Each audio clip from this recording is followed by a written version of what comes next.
എല്ലാ വിദ്യാർത്ഥികൾക്കും പുതിയൊരു വീഡിയോയിലേക്ക് സ്വാഗതം. ഈ വർഷത്തെ +1 പബ്ലിക് എക്സാമിനേഷൻ റിസൾട്ട് പ്രസിദ്ധീകരിച്ചു.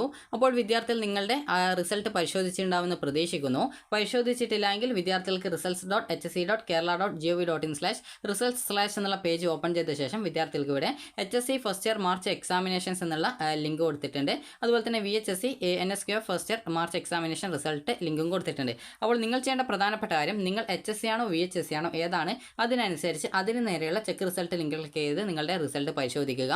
അതുപോലെ തന്നെ നിങ്ങൾ അങ്ങോട്ടും ഇങ്ങോട്ടേക്ക് മാറിയിട്ട് നിങ്ങൾ സെലക്ട് ചെയ്ത്, അതായത് HSCയുടെ ലിങ്കിൽ ക്ലിക്ക് ചെയ്തിട്ട് VHSC റിസൾട്ട് നോക്കാൻ ശ്രമിച്ചു കഴിഞ്ഞാൽ നിങ്ങൾക്ക് VHSCയുടെ കിട്ടത്തില്ല, നിങ്ങൾക്ക് എററാണ് കാണിക്കുക. അതുപോലെ VHSCയുടെ ലിങ്കിൽ ക്ലിക്ക് ചെയ്ത്, അതായത് VHSCക്ക് നേരെയുള്ള ചെക്ക് റിസൾട്ട് ക്ലിക്ക് ചെയ്ത് ആ ഒരു റിസൾട്ട് നോക്കിക്കഴിഞ്ഞാൽ, അതായത് ആ ഒരു റിസൾട്ട് ലിങ്ക് വഴി നിങ്ങൾ നോക്കിയാൽ നിങ്ങൾക്ക് എററാണ് കാണിക്കാം.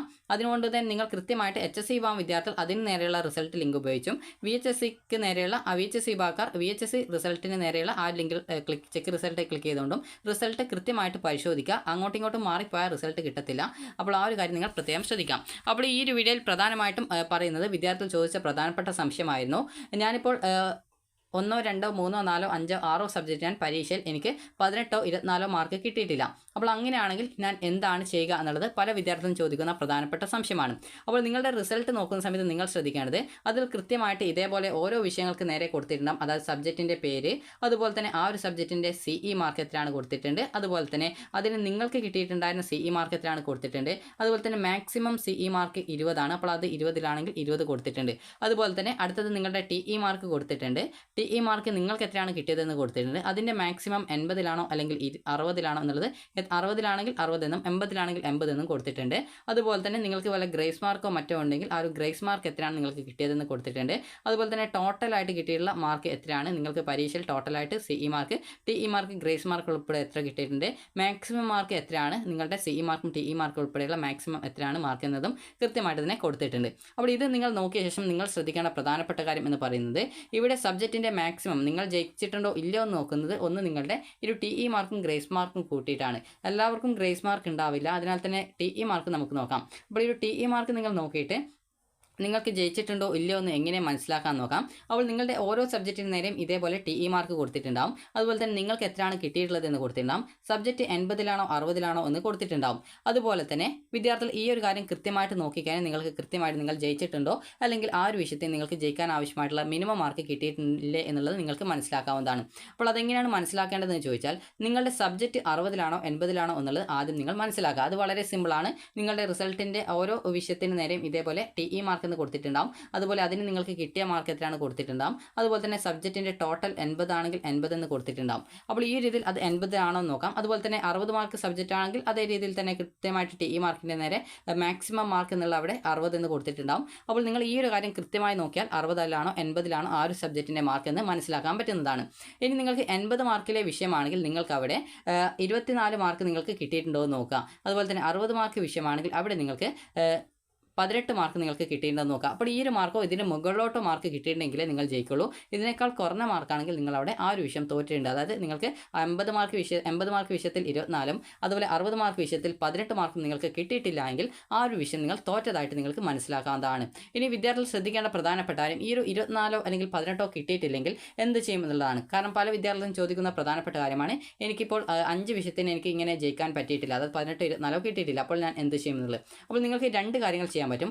ഒന്നാമത്തേത് +1ൻ്റെ ഇംപ്രൂവ്മെൻറ്റ് പരീക്ഷ എഴുതാൻ പറ്റും. ഇംപ്രൂവ്മെൻറ്റ് ഈ വർഷം സെപ്റ്റംബറിൽ അല്ലെങ്കിൽ ഒക്ടോബറിൽ നടത്തുമെന്നാണ് പറഞ്ഞിട്ടുള്ളത്. അപ്പോൾ അതെങ്ങനെയാണെന്ന് അറിയില്ല. അങ്ങനെ നടത്തുന്നുണ്ടെങ്കിൽ ഏകദേശം ഓഗസ്റ്റ് മാസത്തോടെ അതിൻ്റെ സർക്കുലർ വരും. അതായത് ഈ ഒരു വെബ്സൈറ്റിൽ തന്നെ അതിൻ്റെ സർക്കുലർ വരും.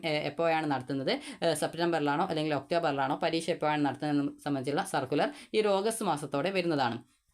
അപ്പോൾ നിങ്ങൾക്ക് 3 വിഷയമാണ് ഇമ്പ്രൂവ്മെൻറ്റ് ചെയ്യാൻ സാധിക്കുക.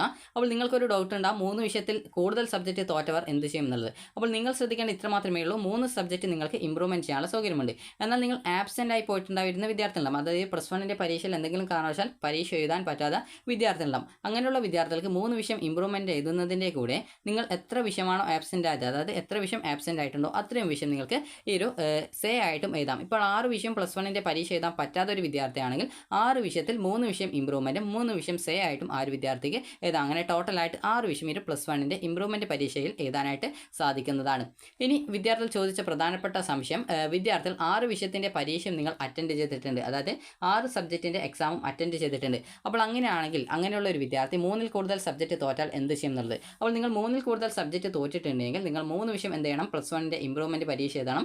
ഇനി ബാക്കിയുള്ള എത്ര വിഷയമാണ് നിങ്ങൾ തോറ്റത്, ആ ഒരു അത്രയും വിഷയങ്ങൾക്ക് എത്ര മാർക്കിൻ്റെ കുറവാണ് ഉള്ളത്, ആ ഒരു കുറഞ്ഞ മാർക്ക് നിങ്ങളുടെ +2ൻ്റെ പരീക്ഷയിൽ നിങ്ങൾ എഴുതി വാങ്ങിക്കണം. അതായത് ഒരു എക്സാമ്പിൾ പറയുകയാണെങ്കിൽ എനിക്കിപ്പോൾ ഞാൻ ഇംഗ്ലീഷിൻ്റെ പരീക്ഷയിൽ ഞാൻ തോറ്റിട്ടുണ്ട്, അതുപോലെ തന്നെ കെമിസ്ട്രി തോറ്റു, അതുപോലെ തന്നെ ഫിസിക്സ് തോറ്റു, അതുപോലെ തന്നെ മലയാളത്തിൽ ഞാൻ തോറ്റു. അതായത് ഞാൻ ജസ്റ്റ് പറയാം, ഇംഗ്ലീഷ്, അതുപോലെ തന്നെ ഫിസിക്സ്, അതുപോലെ തന്നെ കെമിസ്ട്രി, അതുപോലെ തന്നെ ഈ ഒരു മലയാളം, ഇത്രയും സബ്ജക്റ്റ് ഞാൻ തോറ്റിട്ടുണ്ട്. അപ്പോൾ ഈ ഒരു മലയാളം തോറ്റിട്ടുണ്ട്, അപ്പോൾ ഇത്രയും സബ്ജക്റ്റ് ഞാൻ തോറ്റിട്ടുണ്ട്. അപ്പോൾ ഇവിടെ ഞാൻ 4 വിഷയം തോറ്റിട്ടുണ്ട് എന്ന് വിചാരിക്കാം. അപ്പോൾ അങ്ങനെയാണെങ്കിൽ ഞാനിവിടെ ഇമ്പ്രൂവ്മെൻറ്റ് പരീക്ഷ എഴുതുമ്പോൾ എനിക്ക് കൂടുതൽ എഴുതിയിട്ട് നന്നായിട്ട് മാർക്ക് വാങ്ങിക്കാൻ പറ്റുമെന്ന് തോന്നുന്ന ഏതൊക്കെ 3 വിഷയങ്ങളാണോ ഇതിലുള്ളത്. അപ്പോൾ മലയാളം എനിക്ക് തോന്നുന്നുണ്ട്, അതുപോലെ കെമിസ്ട്രി, ഫിസിക്സ്. അപ്പോൾ ഈ ഒരു 3 വിഷയം ഞാനിവിടെ സെലക്ട് ചെയ്തിട്ടുണ്ട്. അപ്പോൾ ഈ ഒരു 3 വിഷയം ഞാൻ എന്ത് ചെയ്യുന്നു, +1ൻ്റെ ഇമ്പ്രൂവ്മെൻറ്റ് പരീക്ഷ എഴുതുന്നു. ഇനി അതിൻ്റെ കൂടെ ബാക്കിയുള്ള ഒരു ഇംഗ്ലീഷിന് എനിക്ക് എത്ര മാർക്കാണ് കുറവുണ്ടായിരുന്നത്, അത് ഇംഗ്ലീഷിൻ്റേത് എനിക്ക് 20 മാർക്കാണ് പരീക്ഷയ്ക്ക് TE മാർക്കായിട്ട് കിട്ടിയിട്ടുണ്ടായിരുന്നത്. എന്നാൽ എനിക്ക് ഈ ബാക്കിയുള്ള 4 മാർക്കിൻ്റെ കുറവാണ് ഉണ്ടായിരുന്നത്. അപ്പോൾ ഞാൻ എന്ത് ചെയ്യുന്നു, അടുത്ത +2ൻ്റെ പരീക്ഷയിൽ +2ൻ്റെ ഇംഗ്ലീഷ് പരീക്ഷ എഴുതുന്ന സമയത്ത് ഞാൻ എന്ത് ചെയ്യണം, ഇവിടെ കുറവുള്ള 4 മാർക്ക് ഉൾപ്പെടെ +2ന് ജയിക്കാൻ വേണ്ട 24 മാർക്ക് പ്ലസ് +1ന് കുറവുള്ള 4 മാർക്ക്, അങ്ങനെ ടോട്ടലായിട്ട് 28 മാർക്ക് വാങ്ങിക്കണം. അപ്പോൾ ഈ രീതിയിൽ വായിച്ചു കഴിഞ്ഞാൽ ഞാൻ ജയിക്കും. അതേ രീതിയിൽ തന്നെയാണ് നിങ്ങളുടെ കാര്യവും. അപ്പോൾ നിങ്ങൾ എത്ര വിഷയം നിലവിൽ ഈ ഒരു +1ൻ്റെ ഈ ഒരു പരീക്ഷയുടെ റിസൾട്ട് വന്നപ്പോൾ നിങ്ങൾ തോറ്റിട്ടുണ്ടോ, അത്തരം വിഷയങ്ങൾക്ക് നിങ്ങൾക്ക് എത്ര വിഷയങ്ങൾ, ഒരു എക്സാമ്പിൾ പറയുകയാണെങ്കിൽ നിങ്ങൾക്കിപ്പോൾ നേരത്തെ പറഞ്ഞതുപോലെ 3 വിഷയത്തിൽ കൂടുതൽ 3 വിഷയം തോറ്റതാണെങ്കിൽ നിങ്ങൾക്കത് +1 ഇമ്പ്രൂവ്മെൻറ്റ് ചെയ്തിട്ട് ജയിക്കാൻ പറ്റും. എന്നാൽ 3 വിഷയത്തിൽ കൂടുതൽ തോറ്റിട്ടുണ്ടെങ്കിൽ 6 വിഷയം പരീക്ഷ എഴുതേണ്ട, അതിൽ 3 വിഷയത്തിൽ കൂടുതൽ ഏകദേശം ഒരു 4, 5, 6 വിഷയങ്ങളൊക്കെ തോറ്റ വിദ്യാർത്ഥികളാണ്. അപ്പോൾ അങ്ങനെയുള്ള വിദ്യാർത്ഥികൾ 3 വിഷയം +1ൻ്റെ ഇമ്പ്രൂവ്മെൻറ്റ് പരീക്ഷ എഴുതുക. അത് ഏകദേശം സെപ്റ്റംബർ ഒക്ടോബർ മാസത്തിലാണ്. ഓഗസ്റ്റ് അതിൻ്റെ സർക്കുലർ വരും. അപ്പോൾ ആ ഒരു ടൈമിൽ നിങ്ങൾക്ക് രജിസ്ട്രേഷൻ ചെയ്ത് പോയിട്ട് പരീക്ഷ നിങ്ങൾക്ക് സ്കൂളിൽ നിന്ന് തന്നെ എഴുതാൻ പറ്റുന്നതാണ്. ഇനി ബാക്കി ഉള്ള സബ്ജക്റ്റ് എത്ര വിഷയം ബാക്കി തോറ്റിട്ടുണ്ടോ, ആ ഒരു സബ്ജക്റ്റുകൾക്ക് എത്ര മാർക്ക് കുറവുണ്ടോ, ആ ഒരു കുറഞ്ഞ മാർക്ക് എത്രയാണോ അത് നിങ്ങൾ +2ൻ്റെ പരീക്ഷ എഴുതുന്ന സമയത്ത് എഴുതി വായിച്ചാൽ മതി. അപ്പോൾ അങ്ങനെയെങ്കിൽ വളരെ സിമ്പിളായിട്ട് നിങ്ങൾക്ക് ജയിക്കാൻ പറ്റുന്നതാണ്. അപ്പോൾ ഞാൻ ജസ്റ്റ് ഒന്നുകൂടി എക്സാമ്പിൾ വെച്ച് പറയാം. അപ്പോൾ ഞാനിപ്പോൾ ഒരു 6 വിഷയം ഞാൻ തോറ്റു എന്ന് വിചാരിക്കുക. അതായത് ഞാൻ ജസ്റ്റ് പല വിദ്യാർത്ഥികളും 6 വിഷയം തോറ്റ വിദ്യാർത്ഥികൾക്ക് ഉണ്ടായിരിക്കും. അപ്പോൾ അതുകൊണ്ട് തന്നെ ഞാൻ 6 വിഷയത്തിൻ്റെ കാര്യം പറയാം. അപ്പോൾ 6 വിഷയം തോറ്റിട്ടുണ്ടെങ്കിൽ ഒരു എക്സാമ്പിളിന് 6 വിഷയം ഞാൻ ജസ്റ്റ് എക്സാമ്പിൾ പറയേണ്ട ആവശ്യമൊന്നുമില്ല, കാരണം 6 വിഷയം എന്ന് പറയുമ്പോൾ അതിൽ എല്ലാ വിഷയവും ഉൾപ്പെടും.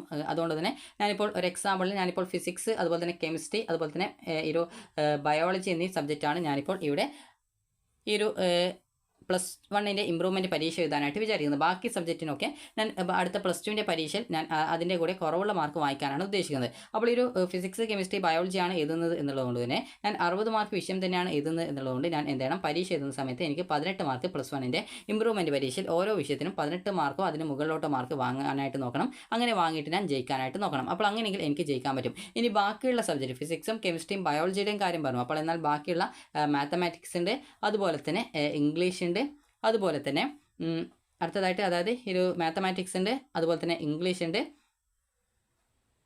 അതുപോലെ തന്നെ ഈ ഒരു മലയാളം. അപ്പോൾ മലയാളം ഉണ്ട്. അപ്പോൾ ഈ ഒരു ഇത്തരം സബ്ജക്റ്റ് ഉണ്ട്. അപ്പോൾ ഈ ഒരു ബാക്കിയുള്ള ഈ 3 സബ്ജക്റ്റിന് എത്ര മാർക്ക് കുറവുണ്ട്, അത് എങ്ങനെയാണ് +2ന് വായിക്കേണ്ടത് എന്നുള്ളത് കൂടി പറയാം. അപ്പോൾ ഞാനിപ്പോൾ എക്സാമ്പിളിന് ഇപ്പോൾ മലയാളമാണ് പറഞ്ഞത്. അപ്പോൾ മലയാളം ആണെങ്കിൽ അതായത് ഇപ്പോൾ മലയാളം, അതുപോലെ തന്നെ മാത്തമാറ്റിക്സ്, അതുപോലെ തന്നെ ഇംഗ്ലീഷ്. അപ്പോൾ ഇത്രയും സബ്ജക്റ്റാണ് പറഞ്ഞത്. അപ്പോൾ ഈ ഒരു 3 സബ്ജക്റ്റുകൾക്ക് എനിക്ക് കുറവുള്ള മാർക്ക് എന്ന് പറയുന്നത് +1ൻ്റെ പരീക്ഷയ്ക്ക് എനിക്ക് കിട്ടിയ മാർക്ക് മലയാളത്തിന് എനിക്ക് കിട്ടിയത് 15 മാർക്കാണെന്ന് വിചാരിക്കാം. അതുപോലെ തന്നെ മാത്സിന് കിട്ടിയത് 10 മാർക്കാണ്. എന്നാൽ ഇംഗ്ലീഷ് എനിക്ക് കിട്ടിയത് ഒരു 3 മാർക്കാണ് കിട്ടിയതെന്ന് വിചാരിക്കാം.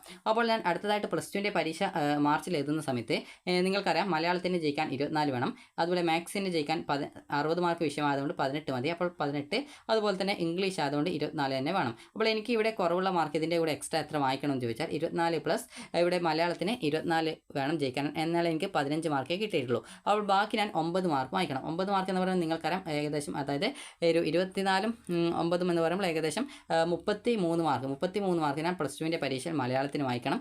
അതുപോലെ തന്നെ ഇവിടെ +1ന് എനിക്ക് ഇപ്പോൾ കിട്ടിയത് 10 മാർക്കേ TE മാർക്ക് കിട്ടിയിട്ടുള്ളൂ, എന്നാൽ +2ന് 18 മാർക്ക് വായിക്കണം. അപ്പോൾ എനിക്കിവിടെ കുറവുള്ള മാർക്കും +2ന് മലയാളമല്ല മാത്സ്. അപ്പോൾ മാത്സിന് 18 മാർക്കാണ് ജയിക്കാൻ പ്ലസ് ടുവിന് വേണ്ടത്. എന്നാൽ ഇവിടെ പ്ലസ് വണ്ണിന് എനിക്ക് 10 ഉള്ളൂ. അപ്പോൾ അവിടെ കുറവുള്ള 8 മാർക്ക് കൂടി ഞാൻ വായിക്കണം. അതായത് ടോട്ടലായിട്ട് ഇതിൻ്റെ കൂടെ 8 മാർക്കും ടോട്ടലായിട്ട് 26 മാർക്ക് ഞാനിവിടെ പ്ലസ് ടുവിൻ്റെ പരീക്ഷ എഴുതുമ്പോൾ ഞാൻ മലയാളമല്ല മാത്സിന് വായിക്കണം. ഇനി അടുത്തതായിട്ട് ഇംഗ്ലീഷാണ്. ഇംഗ്ലീഷിന് എനിക്ക് 3 മാർക്ക് കിട്ടിയുള്ളൂ. ഇവിടെ 24 ജയിക്കാനായിട്ട് പ്ലസ് ടുവിന് വായിക്കണം. അപ്പോൾ ഇവിടെ കുറവുള്ള 3 മാർക്ക് ഉൾപ്പെടെ ടോട്ടലായിട്ട്, അതായത് 24ഉം 3 കുറച്ച ശേഷം 21, 24ഉം 21 വെച്ചാൽ ഏകദേശം 45 മാർക്ക്. അതായത് 24ഉം 21ഉം ഏകദേശം 45 മാർക്ക് ഞാനിവിടെ പ്ലസ് ടുവിൻ്റെ പരീക്ഷയിൽ വായിക്കണം. അപ്പോൾ ഈ രീതിയിൽ വായിച്ചാൽ മാത്രമേ ഞാൻ പ്ലസ് ടു ജയിക്കുകയുള്ളൂ. അപ്പോൾ ഈ രീതിയിൽ നിങ്ങൾക്ക് എത്ര മാർക്കാണ് ജയിക്കാൻ വേണ്ടതെന്ന് വളരെ സിമ്പിളായിട്ട് മനസ്സിലാക്കാവുന്നതാണ്. എത്ര മാർക്കാണ് ജയിക്കാനായിട്ട് നിങ്ങൾ ഇനി ഇപ്പോൾ പ്ലസ് വണ്ണിൻ്റെ ഇമ്പ്രൂവ്മെൻറ്റ് പരീക്ഷ എഴുതുകയാണെങ്കിൽ നിങ്ങൾ 60 മാർക്ക് വിഷയമാണെങ്കിൽ 18ഉം, 80 മാർക്ക് വിഷയമാണെങ്കിൽ നിങ്ങളൊരു 24 മാർക്കും വായിച്ച് ജയിക്കാൻ പറ്റും. എന്നാൽ ആ ഒരു വിഷയങ്ങൾക്ക് 3 വിഷയത്തിൽ കൂടുതൽ വിഷയം തോറ്റ വിദ്യാർത്ഥികൾക്ക് ബാക്കി മാർക്ക് പ്ലസ് ടുവിൻ്റെ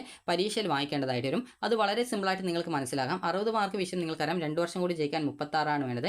അപ്പോൾ 36-ൽ നിന്ന് നിങ്ങൾക്ക് പ്ലസ് വണ്ണിന് കിട്ടിയ TE മാർക്ക് എത്രയാണോ ആ മാർക്ക് കുറച്ച് കഴിഞ്ഞാൽ നിങ്ങൾക്ക് എത്രയാണോ ആൻസർ കിട്ടുന്നത് അതാണ് വിദ്യാർത്ഥികൾ പ്ലസ് ടുവിൻ്റെ പരീക്ഷയിൽ വായിക്കേണ്ടത്. അതുപോലെ 80 മാർക്ക് വിഷയമാണെങ്കിൽ നിങ്ങൾ ഈ 48 മാർക്കാണ് 2 വർഷം കൂടി ജയിക്കാൻ വേണ്ടത്. അപ്പോൾ 2 വർഷം ജയിക്കാൻ വേണ്ട മാർക്കിൽ നിന്നും പ്ലസ് വണ്ണിന് കിട്ടിയ TE മാർക്ക് എത്രയാണോ ആ ഒരു വിഷയത്തിന് കിട്ടിയത്, 80 മാർക്ക് വിഷയത്തിന് കിട്ടിയത്, അത് കുറച്ച് കഴിഞ്ഞാൽ നിങ്ങൾക്ക് കിട്ടുന്ന ആൻസർ എത്രയാണോ ആ ഒരു മാർക്കാണ് വിദ്യാർത്ഥികൾ പ്ലസ് ടുവിൻ്റെ പരീക്ഷ പിന്നീട് ജയിക്കാനായിട്ട് വായിക്കേണ്ടത്. അപ്പോൾ വിദ്യാർത്ഥികൾ ശ്രദ്ധിക്കേണ്ടത് പ്ലസ് വണ്ണിൻ്റെ ഇമ്പ്രൂവ്മെൻറ്റ് പരീക്ഷ വരുന്ന സമയത്ത് നിങ്ങൾ തോറ്റ എല്ലാ വിഷയങ്ങളും, അതായത് 3 വിഷയമാണ് നിങ്ങൾക്ക് മാക്സിമം എഴുതാൻ പറ്റുക. ആബ്സെൻ്റ് ആയിട്ടുള്ളവർക്ക് 3 വിഷയം, അതിൻ്റെ കൂടെ എത്ര വിഷയം ആബ്സെൻ്റ് ആയിട്ടുണ്ടോ അത്രയും വിഷയം നിങ്ങൾക്ക് ഈ ഒരു ഇമ്പ്രൂവ്മെൻറ്റ് പരീക്ഷ എഴുതാൻ സാധിക്കും. അപ്പോൾ നിങ്ങൾക്ക് ഈ വീഡിയോ ഉപകാരപ്രദമായിട്ടുണ്ടെങ്കിൽ ലൈക്ക് ചെയ്യുക, ഷെയർ ചെയ്യുക. Thank you for watching.